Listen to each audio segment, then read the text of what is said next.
Hello everyone, સ્વાગત છે તમારું ચેનલમાં। આજે આપણે બનાવીશું એકદમ ખાટી મીઠી દાળ ઢોકળીની રેસીપી। સાથે ઘઉંના લોટમાંથી ઢોકળી તૈયાર કરીશું અને ઢોકળી એકદમ પતલી અને દાળમાં છૂટી છૂટી રહે એ રીતે આપણે દાળ ઢોકળી તૈયાર કરીશું। તો સૌથી પહેલાં આપણે દાળ રેડી કરી લઈશું। કપના માપથી પોણો કપ જેટલી તુવેર દાળ લીધી છે। એક વ્યક્તિ માટે એક મુઠ્ઠી દાળ ઇનફ છે, તો તમારે અહીંયા કપ અથવા વાટકીનું માપ સેટ કરી લેવાનું। તો પોણો કપ જેટલી તુવેર દાળ લીધી છે અને હવે પાણી ઉમેરશું। તુવેર દાળને આપણે 25 મિનિટ માટે પલાળીને મૂકી દઈશું, જેથી સારી રીતે ફૂલી જશે। 25 મિનિટ જેવું થઈ ગયું છે અને તુવેર દાળ પણ સારી રીતે ફૂલી ગઈ છે। તો તુવેર દાળમાંથી બધું જ પાણી કાઢી લઈશું। હવે તુવેર દાળને બાફવા માટે પ્રેશર કુકરમાં તુવેર દાળ ઉમેરશું અને 1.5 કપ જેટલું પાણી ઉમેરશું। એક વાટકી તુવેર દાળ લ્યો તો 3 વાટકી તમારે પાણી ઉમેરવાનું છે। સ્વાદ પ્રમાણે મીઠું ઉમેરશું અને 1/4 ચમચી હળદર પાવડર ઉમેરશું। તુવેર દાળમાં હળદર પાવડર ઉમેરવાથી બહુ સારો એવો કલર આવે છે। ઢાંકણ ઢાંકી દઈશું। મીડિયમ ગેસની ફ્લેમ ઉપર 3 થી 4 વિસલ કરી લઈશું। તુવેર દાળને બાફતી વખતે ગેસની ફ્લેમ મીડિયમ રાખવાની છે। તો 4 થી 5 વિસલ કરી લીધી છે અને તુવેર દાળ પણ તમે જોઈ શકો છો સારી રીતે બફાઈ ગઈ છે। હવે વિસ્કરના મદદથી એક રસ કરી લઈશું। તો તમે બ્લેન્ડર પણ ફેરવી શકો છો। અહીંયા મેં વિસ્કરના મદદથી એક રસ કરી લીધી છે, તમે જોઈ શકો છો। હવે દાળનો વઘાર કરવા માટે પેનમાં 2 મોટી ચમચી તેલ ઉમેરશું। દાળનો વઘાર તમે ઘીમાં પણ કરી શકો છો। અડધી ચમચી રાઈના દાણા, અડધી ચમચી જીરું ઉમેરશું અને સૂકા મસાલામાં 2 લવિંગ, 1 તજનો ટુકડો, 1 સૂકું લાલ મરચું, 1 તમાલપત્ર અને 5 થી 6 મીઠા લીમડાના પાન ઉમેરશું। ચપટી હિંગ ઉમેરીને વઘારને સારી રીતે સાતળી લઈશું। વઘારને આ રીતે સાતળવાથી દાળમાં બહુ સારો એવો ફ્લેવર આવે છે। સાથે 1 મીડિયમ સાઇઝના ટમેટાને ઝીણું કાપીને ઉમેરશું।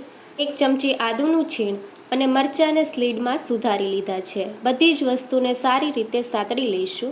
મીડિયમ ગેસની ફ્લેમ ઉપર ટમેટાં સોફ્ટ થાય ત્યાં સુધી થવા દઈશું। ટમેટાં સારી રીતે ગળી ગયા છે। હવે આપણે 4 થી 5 ચમચી જેટલા સિંગદાણા ઉમેરશું। સિંગદાણાને પણ સારી રીતે સાતળી લઈશું। તો સિંગદાણાને અડધી મિનિટ માટે સાતળી લીધા છે।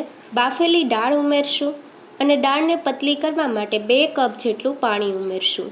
દાળને આપણે પતલી રાખવાની છે, ઢોકળી ઉમેરશું એટલે થોડી થીક થશે। મસાલામાં 1 ચમચી કાશ્મીરી લાલ મરચું પાવડર, 1/4 ચમચી જેટલો હળદર પાવડર, 1 ચમચી ધાણા જીરું પાવડર અને સ્વાદ પ્રમાણે મીઠું ઉમેરશું। મીઠું દાળ બાફતી વખતે પણ ઉમેર્યું છે, પણ અત્યારે આપણે પાણી ઉમેર્યું છે તો પ્રમાણસર મીઠું ઉમેરી લઈશું અને બધી વસ્તુને સારી રીતે મિક્સ કરી લઈશું।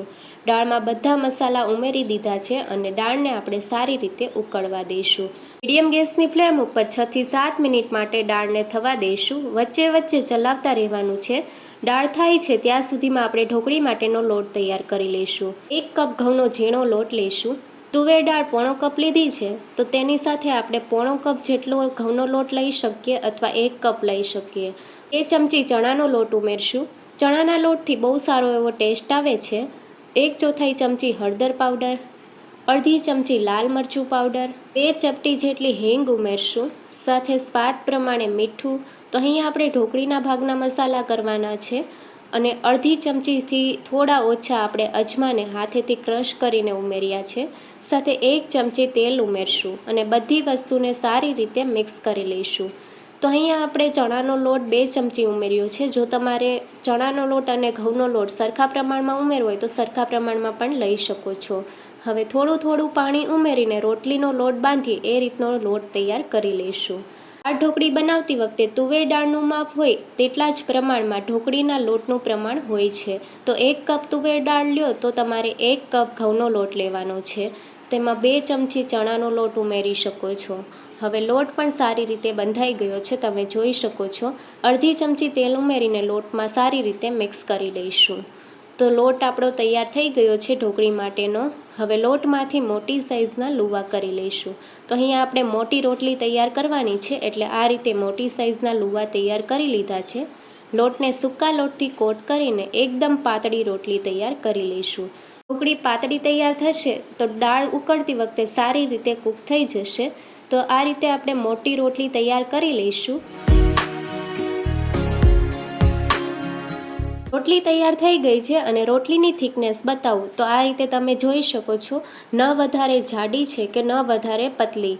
હવે રોટલીમાંથી આપણે પીસ કરી લઈશું. તો ઢોકળી તમારે જે સાઇઝની કરવી હોય એ સાઇઝના તમે પીસ કરી શકો છો. તો અહીંયા મેં ઊભી લાઇનમાં અને આડી લાઇનમાં પીસ કરી લીધા છે. ઢોકળીને ડાયમંડ શેપમાં પીસ કરી લીધા છે.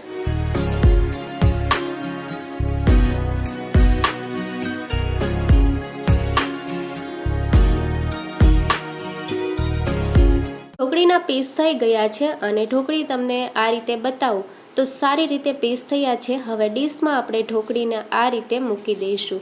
તો એકબીજા ઉપર ચીપકે નહીં એ રીતે આપણે મૂકવાની છે. અને દાળને પણ ચેક કરી લઈશું.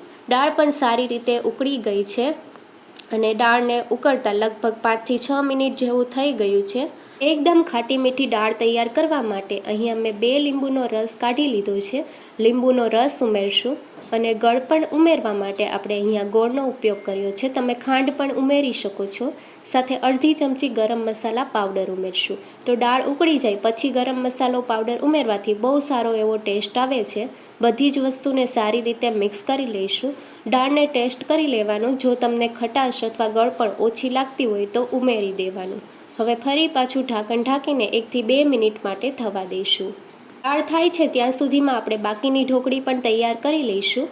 તો દાળ હવે સારી રીતે ઉકળી ગઈ છે. ઢાંકણ ખોલી લઈશું. જો આ સમયે દાળ વધારે ઘટ લાગતી હોય તો પાણી ઉમેરી દેવાનું, પણ અત્યારે દાળ બરાબર છે તો હવે આપણે ઢોકળી ઉમેરી દઈશું. તો આ રીતે બધી ઢોકળીના પીસ કરી લીધા છે. ઢોકળી એકસાથે નથી ઉમેરવાની, થોડા થોડા અંતરે એક ઢોકળી આ રીતે મૂકવાની છે, જેથી ઢોકળી એકબીજા સાથે ચીપકી ન જાય અને ઢોકળી સારી રીતે છૂટી છૂટી તૈયાર થશે. બધી ઢોકળી ઉમેરી દીધી છે. સારી રીતે મિક્સ કરી લઈશું અને હજી આપણે 3 થી 4 મિનિટ માટે મીડિયમ ગેસની ફ્લેમ ઉપર થવા દઈશું. ઢાંકણ ઢાંકીને થવા દઈશું અને વચ્ચે વચ્ચે ચલાવતા રહેવાનું છે. તો હવે ઢાંકણ ખોલી લઈશું. ઢોકળી પણ સારી રીતે કૂક થઈ ગઈ છે. ઢોકળીને ચેક કરી લેવાનું. તો મેં અહીંયા ઢોકળી ચેક કરી લીધી છે. ઢોકળી સારી રીતે ચડી ગઈ છે. ઢોકળી ઉમેરીએ એટલે દાળ થોડી ઘટ થઈ જાય છે. તો દાળને આપણે મીડિયમ કરવા માટે થોડું પાણી ઉમેરી દેવાનું. તો દાળ તમારે જે રીતે પતલી કરવી હોય એ રીતે તમારે પાણી ઉમેરવાનું છે. અને દાળની કન્સિસ્ટન્સી તમે જોઈ શકો છો, મીડિયમ કન્સિસ્ટન્સી છે. હવે ઉપરથી કોથમીરના પાન ઉમેરીને ગેસની ફ્લેમ બંધ કરી દઈશું. ગરમા ગરમ દાળ ઢોકળીને સર્વિંગ પ્લેટમાં સર્વ કરીશું.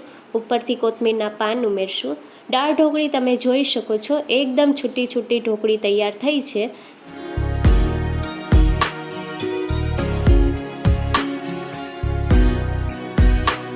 દાળ ઢોકળીની રેસીપી ગમી હોય તો ચેનલને લાઇક, શેર અને સબસ્ક્રાઈબ કરો. Thank you for watching.